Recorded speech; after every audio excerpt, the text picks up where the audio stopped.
A pedestrian caged for 3 years for her role in an elderly cyclist's death is devastated by her sentence and will appeal, a source says. Oriole Gray, 49, gestured in a hostile and aggressive way to Celia Ward and told her to get off the effing pavement. Oriole Gray gestured to Celia Ward as she cycled towards her credit, PA. The pensioner veered into the road and was hit by an oncoming car credit, SWNS. Gray was today jailed for 3 years credit, PA. Moments later the 77-year-old veered off the sidewalk she was cycling down and into the road before being hit by a car.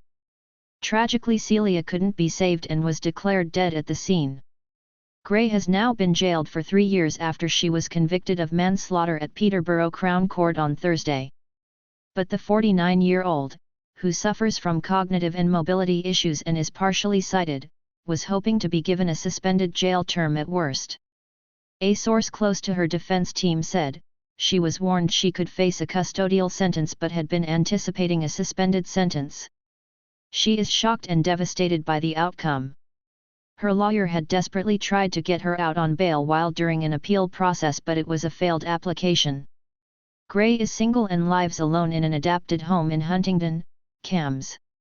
She is partially estranged from her mother, who according to sources, has no interest in her daughter, saying, they never see each other but occasionally speak on the phone.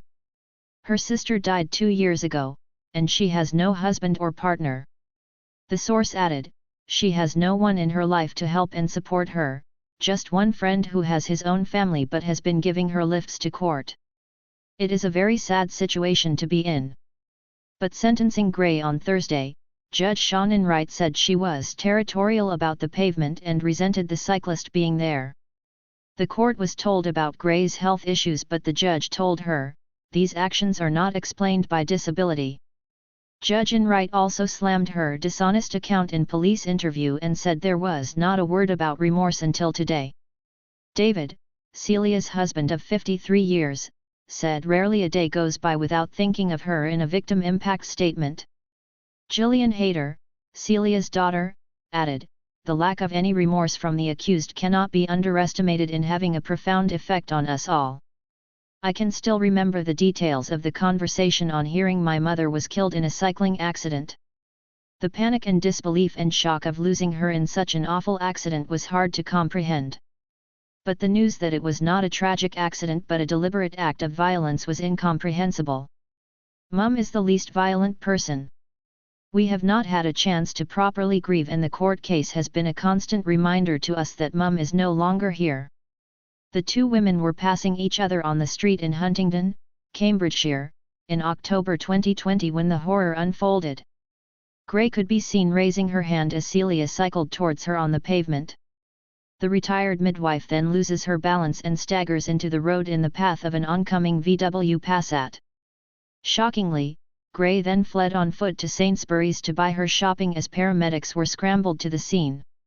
Gray claimed she felt anxious as the bike was traveling fast in the middle of the pavement. She also suggested she could have lifted her hand unintentionally as Celia cycled towards her.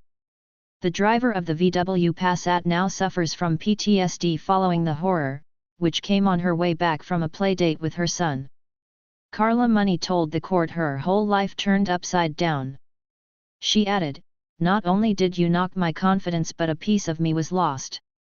A small piece of the Carla everyone knew went that day. I no longer have a happy-go-lucky personality. I couldn't face speaking to people. Because of your selfish actions my children suffered, they lost their mum. Mummy didn't want to be around them or play with them. I struggled to get out of bed and was snappy. My relationship has collapsed with my husband so much we are getting divorced. My children aged 7 and 4 now have to deal with separated parents. Although it is illegal to cycle on the pavement, the court was told police could not categorically state whether the street was a shared cycleway. Det SGT Mark Dollard, who interviewed Gray, said, this is a difficult and tragic case. Everyone will have their own views on cyclists, pavements, and cycleways, but what is clear is Oriole Gray's response to the presence of Celia on a pedal cycle was totally disproportionate and ultimately found to be unlawful, resulting in Celia's untimely and needless death. I am pleased with the verdict and hope it is a stark reminder to all road users to take care and be considerate to each other. I want to take the time to acknowledge Celia's family and thank them for their patience and dignity throughout the entirety of the investigation and trial. Gray arrives at court today where she was sentenced. Credit, Pa. The retired midwife, pictured with her husband David, was declared dead at the scene. Credit, SWNS.